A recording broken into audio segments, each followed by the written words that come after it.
All right, let's just jump right in. I want you to think about something for a second. Have you ever been stuck at a government office, filling out a form with your name, your address, your birthday, for what feels like the 100th time? It's one of those universal frustrations, right? You tell the tax office your information, then you turn around and give the exact same info to the driving license agency, and then again to your local council.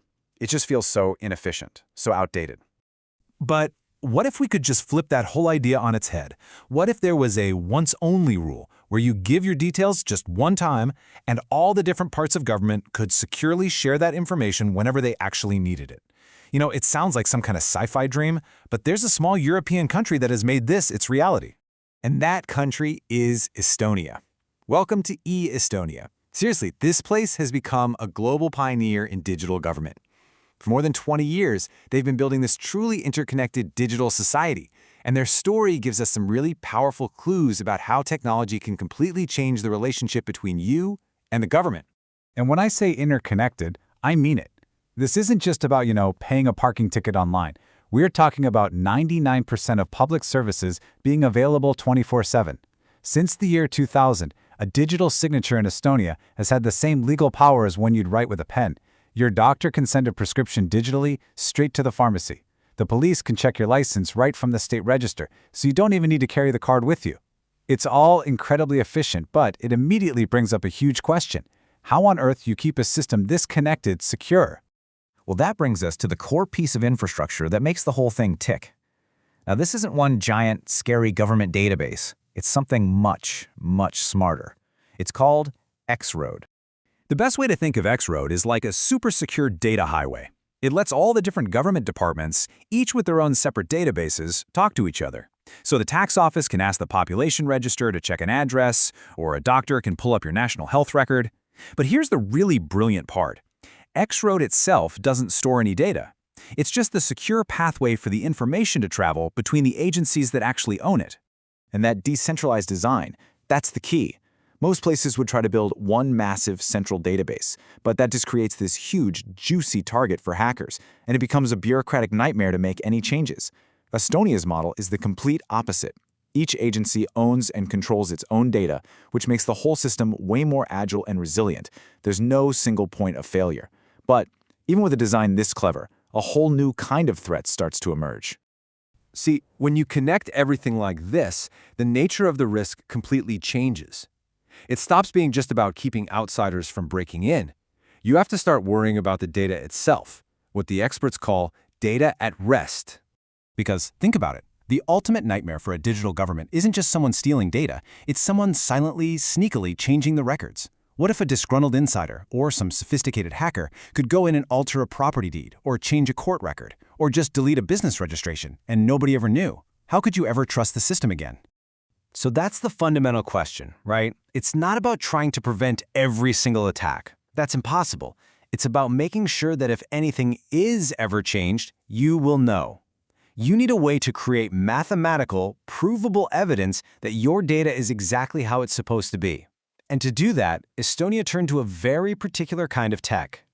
Now, I know what happens. When you hear the word blockchain, your mind probably jumps straight to Bitcoin.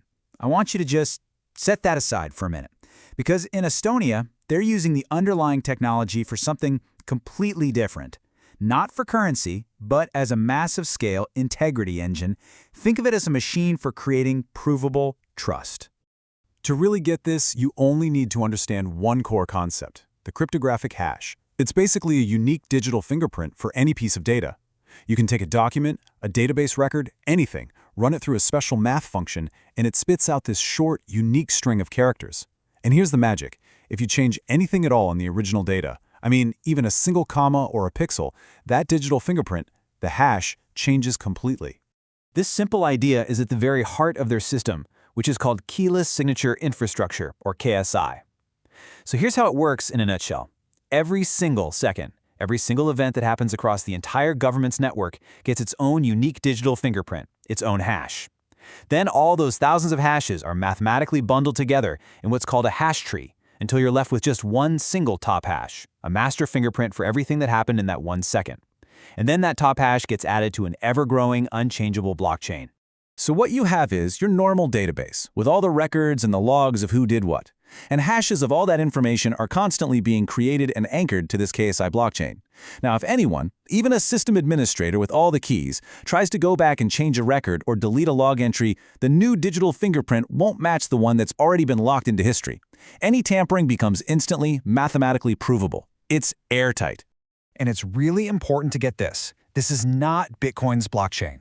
Public blockchains like Bitcoin are anonymous and need tons of energy for mining to work. Estonia's KSI is a private, permissioned blockchain. Access is totally controlled, it's incredibly efficient, it can handle a gigantic number of events, and it's designed for one thing and one thing only, proving that your data has not been messed with. So, what does all this tech actually mean in the real world? Well, this isn't some academic experiment. This is the foundational layer of trust for their entire digital country. And the implications, well, they're pretty profound. And they're using this technology where it counts the most, to protect the most critical records a government has. We're talking about over 1 million healthcare records, the integrity of who owns what property, who owns what business, court files, and even the official publication of laws. It's all guaranteed by this blockchain backbone. And that gets us to the ultimate promise of this whole system. This quote just nails it. By creating this unchangeable, verifiable record, it guarantees that history, the official record of the country, cannot be secretly rewritten.